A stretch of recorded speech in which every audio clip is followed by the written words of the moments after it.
Servus, Glück auf und herzlich willkommen zu einer weiteren Spielanalyse zum Bundesligaspiel gegen Borussia Dortmund, was wir verdienterweise 2:0 verloren haben.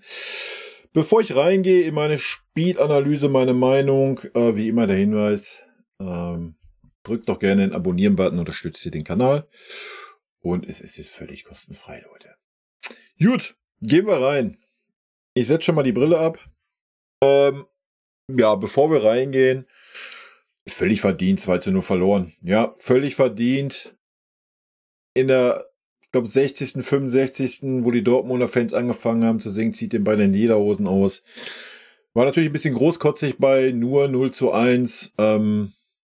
Ja, aber am Ende des Tages müssen wir uns dieser Schmach stellen.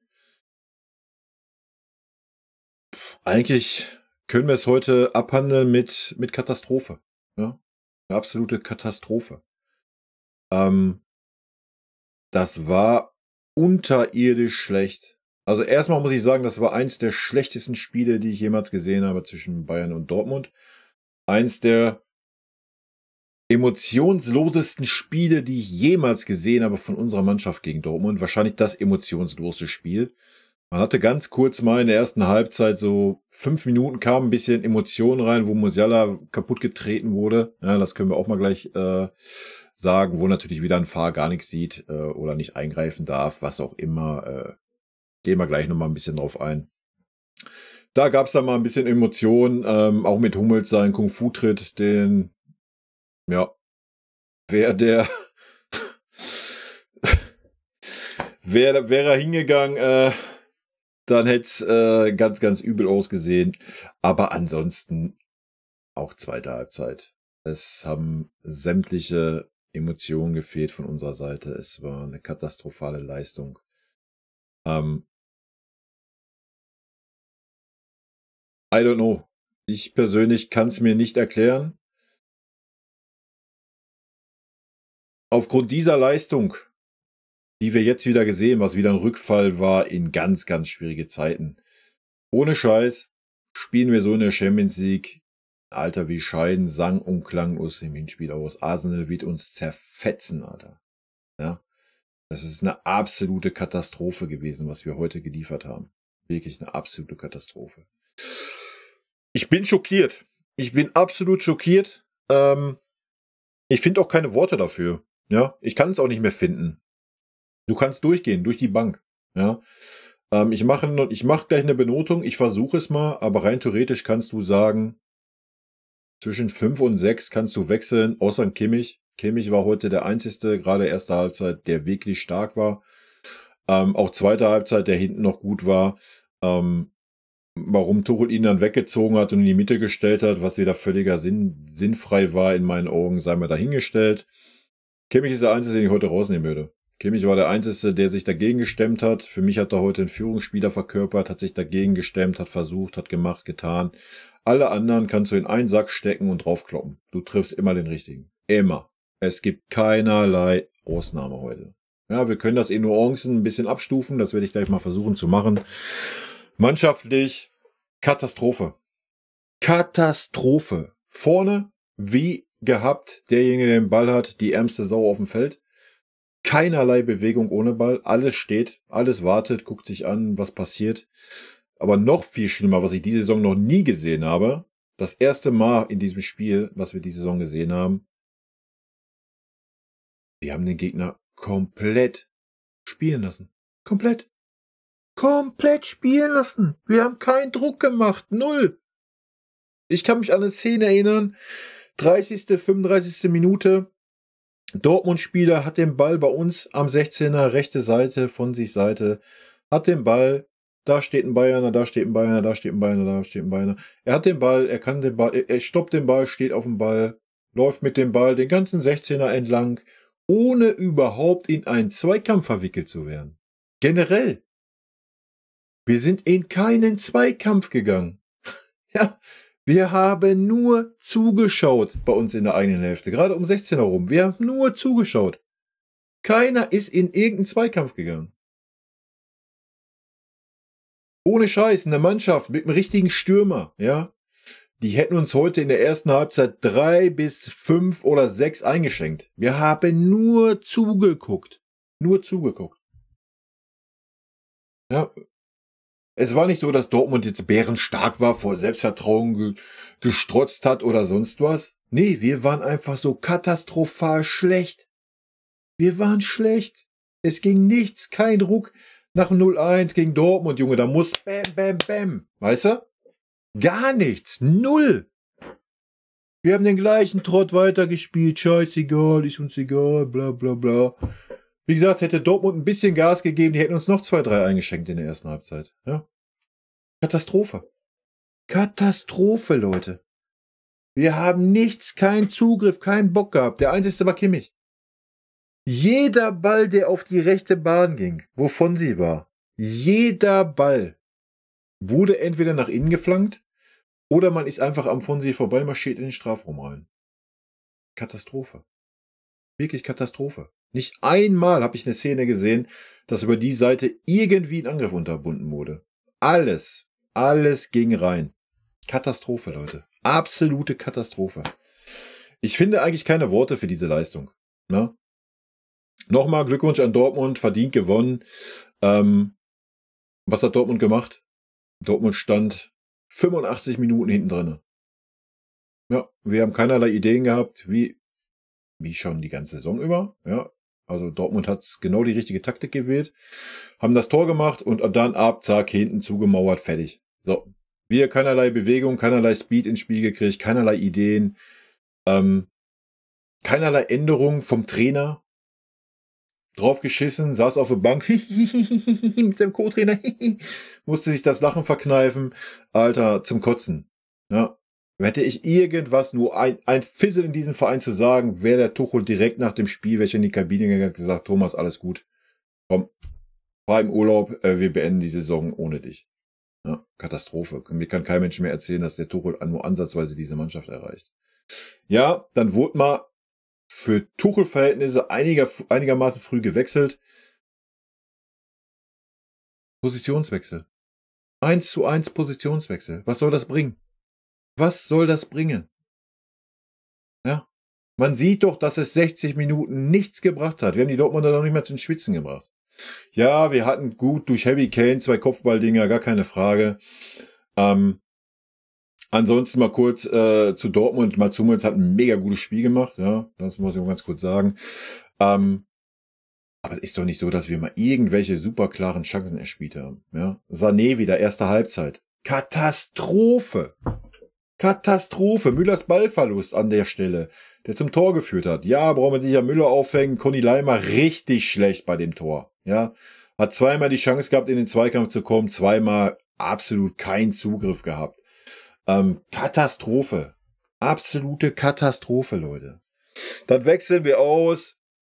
Positionsgetreu, 1:1, dieselbe Rotze, spielen wir weiter. Verstehe ich nicht. Hab's nicht verstanden, Leute. Ich hab's nicht verstanden. Wenn man doch sieht, dass man 60 Minuten lang keinerlei wirklich klare Torchancen erspielt, dann muss sich doch einfach was ändern. Ja, da muss sich was ändern, du musst hinten auf eine Dreierkette stellen. Dortmund stand eh nur hinten drin. Ja, klar, Dortmund war darauf bedacht, hinten drin, wenn sie die Gelegenheit haben, schnell umzuschalten, in den Konter zu gehen. Gar keine Frage, haben sie auch gut gemacht. Aber da musst du es riskieren, Alter. Du kannst nicht den selben Stiefel weiter runterspielen. Hätten wir uns irgendwie Torchance auf Torchance erarbeitet, man hätte gesagt, ja, alles gut, klappt heute nicht so. Wir haben Scheiße am Fuß, Harry Kane hat Scheiße am Kopf, wie auch immer. Alles gut, ich wechsle da mal positionsgetreu aus. Wir lassen den Lachs so weiterlaufen. Wäre völlig legitim gewesen, aber dem war nicht so. Ja. Dortmund hat sich komplett auf uns eingestellt, gar keine Probleme mit uns gehabt. Null. Ja, da musst du doch was umstellen. Ja, da musst du einen zweiten Stürmer vorne reinbringen. Zum Beispiel. Ja, nur ein Beispiel. Ist ja nicht so, dass du keine Möglichkeiten hast. Aber, nee. Was wurde dann gemacht? Ja, ich nehme den einzigen, der heute gute Leistung gebracht hat auf seiner Position, im Joshua Kimmich. Der einzige, der, wenn es überhaupt gefährliche Situationen gab, ging die über den Kimmich durch seine Flanken. Den nehme ich weg von dieser Position. Und stelle ihn in die Mitte hin, wo er, ja, wieder mit der Masse untergegangen ist. So können wir so klipp und klar sagen. Ja, keinerlei Einfluss aufs Spiel gehabt. Ich kann verstehen, dass man Conny rausgenommen hat. Hätte man aber auch nicht tun müssen. Ja? Und ansonsten hätte sie die Posi aufgelöst und hätte einen zweiten Stürmer vorne reingestellt. Ja? Hätte sie ja gar nicht auf Dreierkette stellen wollen, hätte mit Viererkette weiterspielen können. Hätte sie nur mit einem Sechser gespielt, mit Leon, der auch Katastrophe war, sei mal dahingestellt. Aber nee. Ja. Nee, dass Fonsi überhaupt so lange auf dem Feld war, ist der größte Witz der Nation. Hättest du schon viel eher auswechseln können. Hättest auch da auf eine Dreierkette gehen können, hättest du Mazraoui bringen können. Wir hätten mit 2 Innenverteidigern und Mazraoui eine Dreierkette gebildet. Oder du hättest einen Neon die Dreierkette gebildet, hättest einen Fonsi rausgenommen, jetzt vorne die zweite Spitze neben Harry Kane gestellt, dass einfach mal da auch mal ein bisschen Trubel im 16er ist. Ja, die Strafraumbesetzung war ja gar nicht gegeben, weil Harry Kane sowieso super selten schon allein im Strafraum war. Er hat ja teilweise in der ersten Halbzeit musste er den defensiven Zweikampf auf der Sechserposition führen, um überhaupt den Dortmunder Angriff zu unterbinden. Also, Leute, absolute Katastrophe. Ja, natürlich, wenn wir die Werte der ersten Halbzeit nehmen, XG-Werte, waren wir bei 1,97 oder sowas, Dortmund bei 0,48. Kann der Tuchel sich wieder richtig dran aufgeilen. Wem bringt das was? Ja, wem bringt das was? Ja, nee, ich dachte eigentlich, dieser Tuchel-Effekt, dass man gesagt hat, so, Tuchel ist jetzt weg, bla Sülz. Man hat ja einen Ruck gesehen durch diese Mannschaft. Das ist jetzt mittlerweile wieder komplett verpufft. Ja, wir wissen schon alle, was kommt. Es kommt wieder, ja, die Länderspielpause kam zur Unzeit. Ja, die Bayern haben mehr Nationalspieler abgestellt wie die Dortmunder. Dadurch war die Fitness nicht so da. Alles gut. Ja, alles gut. Kann man ja als irgendwelche Faktoren gelten lassen, meinetwegen. Aber doch nicht, dass wir nur zugeschaut haben. Wir haben nur zugeschaut in der eigenen Hälfte. Wir sind nicht in einen Zweikampf gekommen, um unseren 16er herum. Wir haben nur zugeschaut. Ja, Katastrophe.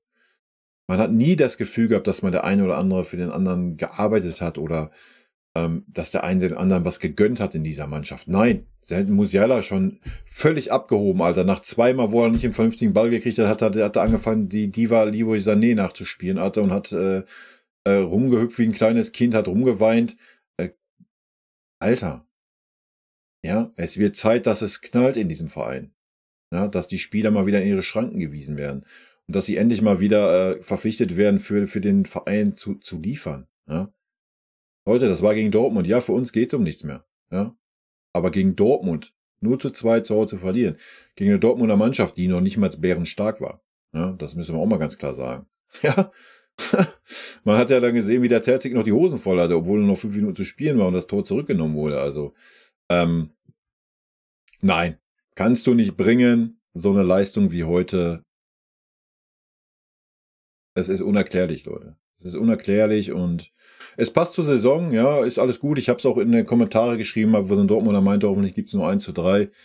Habe ich ihm auch geschrieben. Also wenn, dann geht diese Saison was gegen uns. Ja, und das hat man heute gesehen. Mit ganz, ganz simplen Mitteln. Ja. Tor machen mit ein bisschen Glück, Torwartfehler musste Ole halten. Gibt's gar nichts dran zu rütteln. Allein schon der Ballverlust von Müller ist eine Katastrophe. Was danach passiert ist mit dem Conny ist eine Katastrophe. De Ligt nehme ich da raus, Alter, der kommt da mit Vollspeed an. Ja, man hat noch alles versucht. Ulle muss den halten. So. Aber willst du den Ulle da einen Vorwurf machen? Nein. So, der kommt halt rein und ansonsten hat er danach in der zweiten Halbzeit noch 2 gute rausgefischt. Also kein Vorwurf an Ulle. Ja, das Tor ist auch früh genug gefallen. Dann hätte direkt ein Ruck gehen müssen durch diese Mannschaft. Ja, da hätte direkt einer, bam, bam. Es ist aber nichts passiert. Gar nichts. Es ist nichts passiert. Und das ist eigentlich das Traurige. Nochmal, ich habe noch nie so eine emotionslose Leistung gegen Dortmund von uns gesehen. Ja, das war wild. Ja, das ist, was ich zu dem Spiel zu sagen habe, Leute. Und damit gehen wir mal rein. Wie immer, ich gucke mal eben. Ich habe, glaube ich, noch nicht umgestellt. Ja, wild, Leute. Wild, wild, wild. Keine Ahnung. Ich weiß gar nicht, wie ich auf das Spiel reagieren soll. Ich bin fertig. Absolut Katastrophe, Leute. Gut, Statistiken gucken wir uns mal an. Also 0:2 verloren. Das Tor war in der 10. Minute, ne? Und es ging gar nichts bei uns. Ballbesitz 60:40, Abseits 2:2, Foul 7:7, Zweikampfquote 55:45, Schüsse aufs Tor 2:5. Schüsse insgesamt 17:11. Wenn man nur 2 Schüsse aufs Tor hat, so, worüber reden wir? Ja. Wir müssen nicht schön reden, Alter. Angekommene Pässe 561 zu 350, Flanken 24:6. Ja, Spielervergleich, Eric Dyer, Schüsse 1, Coman 1. Coman, der gefühlt 15 Minuten auf dem Feld war. Sagt schon viel aus. Torschussvorlagen gab es natürlich nicht. Gewonnene Zweikämpfe, Gnabry 7, Musiala 6, Dyer 5, Ballkontakte 110, Goretzka 105, Kimmich, Dyer 94. Den Rest können wir uns schenken. Gut, damit gehen wir mal direkt schon mal in die Noten rein. Ich mache mir kurz die Aufstellung auf, nicht, dass ich wieder jemanden vergesse. Weil heute einfach alle Katastrophe war, Leute. So, Ulle. Ulle gebe ich eine 4. Wie gesagt, der muss das Ding halten. Ja. Punkt. Ja, hat in der zweiten Halbzeit 2 ganz gut gehalten. Den musste er aber auch halten. Er war auch 30 Zentimeter neben ihm. Da muss er als ein Torwart beim FC Bayern den Ball auch halten. Ansonsten war Ulle ein ruhiger Typ. Ja. Ich denke, wir können den wir am wenigsten einen Vorwurf machen heute machen können, ist der Ulle, Alter. Ich denke, das sollte außer Frage stehen. Weiter geht's mit De Ligt. De Ligt sehe ich heute, ja, hat eigentlich einen ganz guten Part gespielt. Klar, bei dem Gegentor ist er nicht im Zweikampf gekommen, hat einmal aber sehr gut nochmal die Grätsche ansetzen müssen in der zweiten Halbzeit gerade, ja, den er dann nochmal richtig rausgekitzelt hat. Tue mich gerade ein bisschen schwer, 3- oder 4+, wie wir es nennen wollen. Sucht euch gerne was aus. Ja, damit kommen wir auch zum zweiten Innenverteidiger, Eric Dyer. Für mich heute eine 4-. Allein, ich habe 3 oder 4 Bälle. Ist jetzt die Frage, wem wollen wir es in die Schuhe schieben, den Eric oder den Fonsi? Ja, die nach außen gespielt hat, die ins Ausging. Hat auch 2, 3 gute Aktionen gehabt, aber auch eher viele, die heute nicht so gut waren. Ja, von daher das meine Note. So, jetzt kommen wir langsam in die Knallergeschichten. Fonsi für mich Note 6. Können wir kurz und schmerzlos machen. Ich habe es schon in der Analyse gesagt, jeder Angriff über seine Seite hat zu einer Flanke geführt, zu einer Hereingabe. Er konnte nicht einmal irgendwas verhindern. Nach vorne keinerlei Ideen. 2, 3 Mann Zusammenspiel mit Musiala versucht, was auch nicht geklappt hat. Und wenn, dann hat er einen Ball über 2 Meter auf den Goretzka gespielt. Das war dann so die starke Leistung des Fonsi Davies, für mich Note 6, Alter. Und für mich können wir auch hier gleich nochmal erwähnen, Fonsi, bitte geh gerne nach Real Madrid, aber die wollen ja dein Gehalt auch nicht zahlen, was du haben willst. Keine Ahnung. Hoffen wir, irgendein englischer Club zahlt das Gehalt und dann bitte geh. Also auf dieser sportlichen Grundlage, Alter. Ist ja für uns absolut kein Verlust. Ja. So. King Joshua. Für mich heute, ich gebe ihm eine Note 2. Einfach um mal ganz klar den Kontrast zu zeigen. Ja. Joshua für mich heute Note 2, erste Halbzeit, der Einzige, der wollte, der Gas gegeben hat, der Einzige, der gefährlich, wenn es vorne gefährlich wurde, ging es über Josh, über keinen anderen, Leute. Ja. Er war der vorne das Spiel gemacht hat über die rechte Verteidigerposition mit seinen Flanken.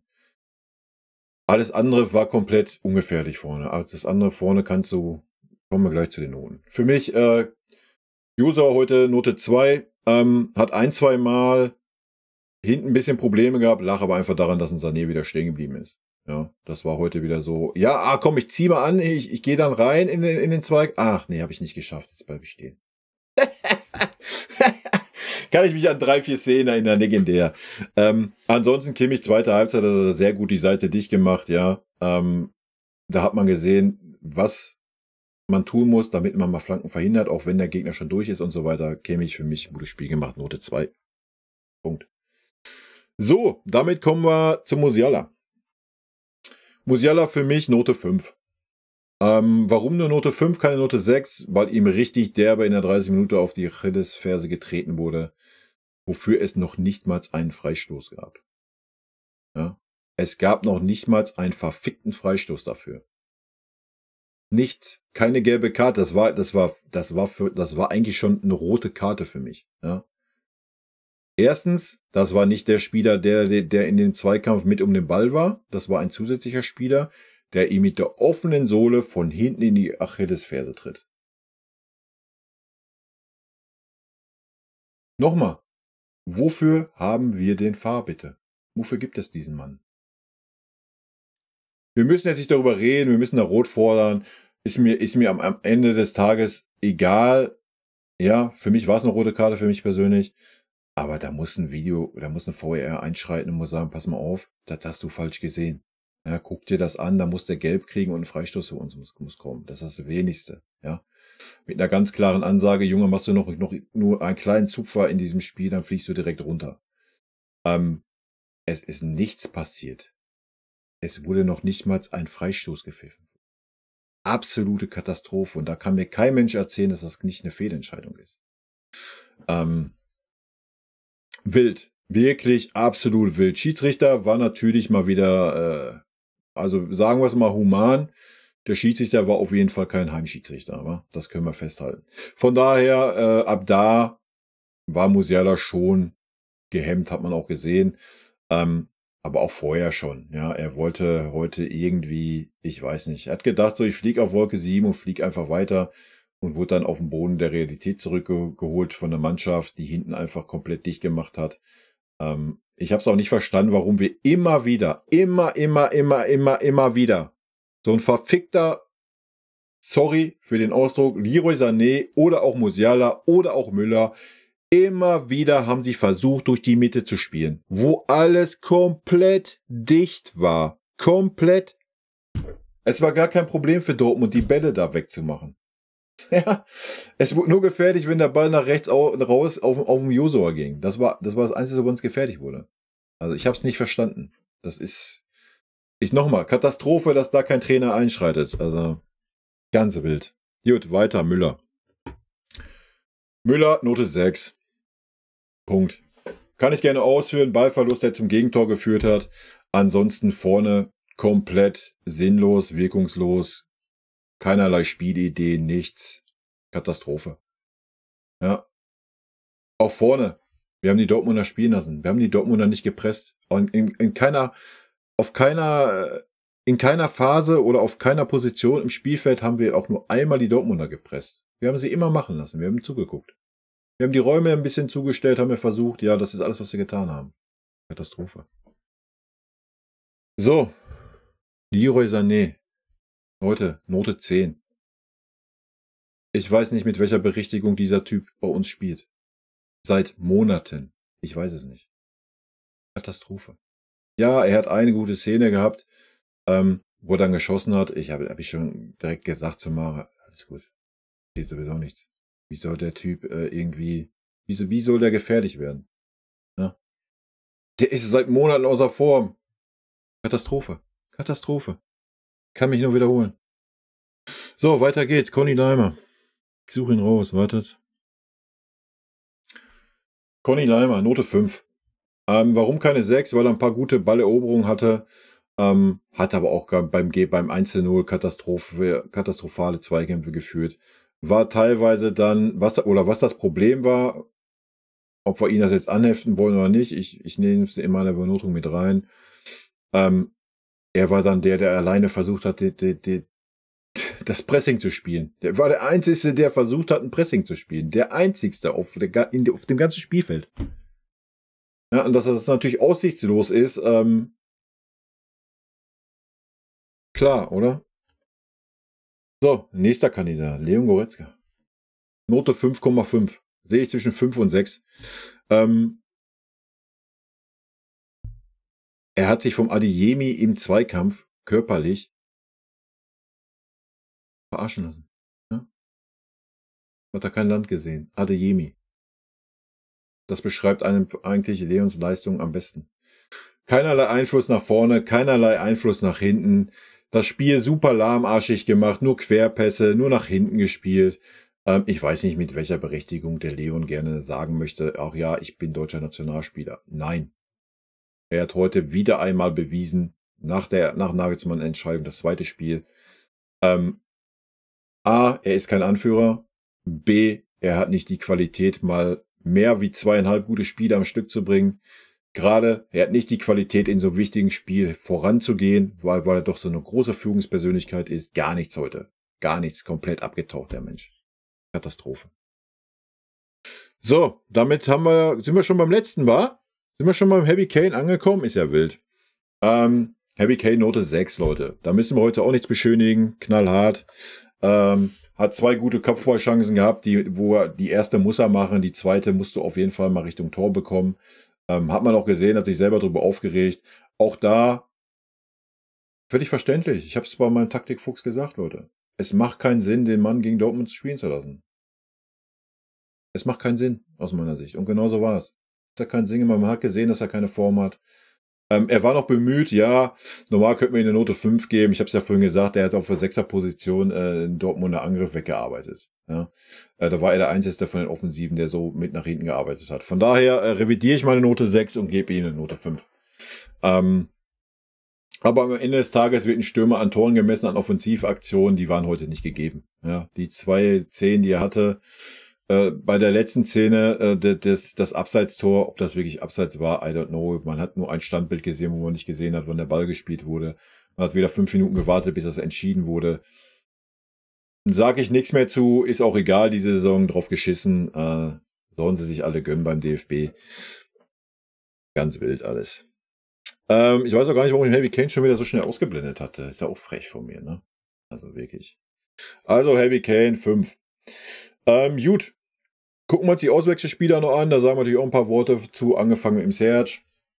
Serge hatte gute 5 Minuten, danach war nichts mehr zu sehen von ihm. Absolut gar nichts, komplett abgetaucht. Nicht zu sehen, war wieder der Serge, wie wir ihn kennen. Hat dann nochmal 1, 2 Bälle gehabt, die er klaglos vertändelt hat. Ja, alles gut. Wollen wir jetzt den Serge da in die Pflicht nehmen, wenn da eine Mannschaft auf dem Feld steht, die keinen Bock hat, bei der nichts läuft, der aus einer langen Verletzung kommt? Ich denke nicht. Dass er noch der Spieler ist, der ein bisschen den Flow braucht und auch eine Mannschaft braucht, die funktioniert, sollte klar sein. Aber ja, ich denke, man kann trotz all dem klar ansprechen, dass man von ihm nichts gesehen hat. Gut, damit kommen wir zu King. King war auf jeden Fall engagiert, auch so roundabout 10 Minuten. Lag natürlich daran, dass ein bisschen mehr über seine Seite ging. Warum King jedes Mal wieder versucht hat, einen Antritt zu machen, abgebremst hat, nicht einmal eine Flanke geschlagen hat, immer wieder zurückgezogen hat, dann wieder zurückgespielt hat oder quer gespielt hat, kann ich euch nicht erklären. Für mich, ja. Aber auch da, er kommt aus einer Verletzung, kommt in einer Mannschaft, die nicht funktioniert, die keinen Bock hat. Sollte man alles berücksichtigen. Gut, damit kommen wir zum Tell, wenn ich ihn denn finde. Mathys Tel hat 0 Einfluss auf dieses Spiel gehabt. Nichtsdestotrotz er war viel in Bewegung. Ja, erst rechte Seite vom Strafraum, linke Seite, hängend, außen rechts. Hat sich bemüht, natürlich, klar, wie immer, hatte eine gute Chance, wo ich eigentlich gedacht habe, Junge, schieß doch bitte, wie er es sonst auch getan hat. Er hat aber einen Harry Kane gesucht, nicht gefunden. Damit war das auch verpufft. Hatte keinerlei Einfluss auf das Spiel, weil Dortmund einfach defensiv sehr, sehr diszipliniert und stark verteidigt hat heute. Na, das müssen wir natürlich auch mal ganz klar sagen. Gut, dann kommen wir zu dem Kracher schlechthin. Man hat dann, warum auch immer, einen Mazraoui reingeworfen. Wenn ich ihn kurz finde, wartet. Hatte keinerlei Einfluss. Ja, dadurch wurde unser Spiel eher schlechter wie besser, weil Kimmich in die Mitte gehen musste. Kimmich war auf jeden Fall der gefährlichere Außenverteidiger. Auch Mazraoui hat es nicht einmal versucht, mal vorbeizugehen, mal eine Flanke zu schlagen. Es gab für mich keinen Grund, diesen Wechsel durchzuführen. Ja, meine Meinung. Gut, und dann kommen wir natürlich noch zur Oberkanone. Wer hätte das gedacht? Wenn natürlich alle Stricke reißen, schmeißen wir nochmal einen Chupu rein. Ich habe gar nicht gesehen, dass er überhaupt noch auf dem Feld war. Wenn ich ehrlich bin, habe ich keine. Wir haben ja noch 5 Minuten Nachspielzeit, aber er hat über 10 Minuten gespielt. Ich habe ihn nie wahrgenommen. Das beschreibt es eigentlich am besten. Das ist meine Spielanalyse, meine Benotung. Katastrophe. In diesem Sinne, rot-weiße Grüße gehen raus, Leute, nehmt es nicht so schwer, die Saison ist für den Arsch, da müssen wir nicht weiter reden. Und vielleicht ist es gut, dass es so ist, dass es keine Ausreden gibt für die Verantwortlichen zu sagen, ach komm, wir behalten den Spieler noch, wir behalten den Spieler noch, wir behalten den Spieler noch. Ich denke, heute haben alle Spieler gezeigt, bis auf Kimmich. Ich habe keinen gesehen, der heute FC Bayern im Herzen gehabt hat und gesagt hat, ich reiß mir den Arsch auf, wir spielen gegen den BVB, es geht um Prestige, es geht für den Verein um viel, auch wenn es in der Tabelle um nichts mehr geht. Katastrophe, Leute. Damit tschüssi an dieser Stelle, wie immer. Vielen lieben Dank an euren Support. Haut rein, Leute. Vielen lieben Dank, dass ihr euch das Video bis zum Ende angeschaut habt. Vielen lieben Dank für euren Support. Wie immer, lasst gerne einen Daumen da. Ich freue mich auch über jeden Kommentar, der geschrieben wird. Und in diesem Sinne nochmal rot-weiße Grüße gehen raus. Und jetzt zum Abschied noch ein paar nette O-Töne von unseren vergangenen Trainern. Ein dicker Kuss von der Trainer von der Meister. Was das Allerwichtigste ist, weil wir wissen, dass er ein guter Kerl ist. Wir sind schockverliebt in meine Mannschaft. Also ich fand, das hat Spaß gemacht zu coachen. Ein Trainer ist ein Idiot. Ein Trainer sehe, was passiert im Platz. Dahin bist du eher Trainer und wenn du viele Spiele hast, bist du mehr Coach als Trainer und ich bin schon lieber Trainer als Coach. Geiler Satz. Magic.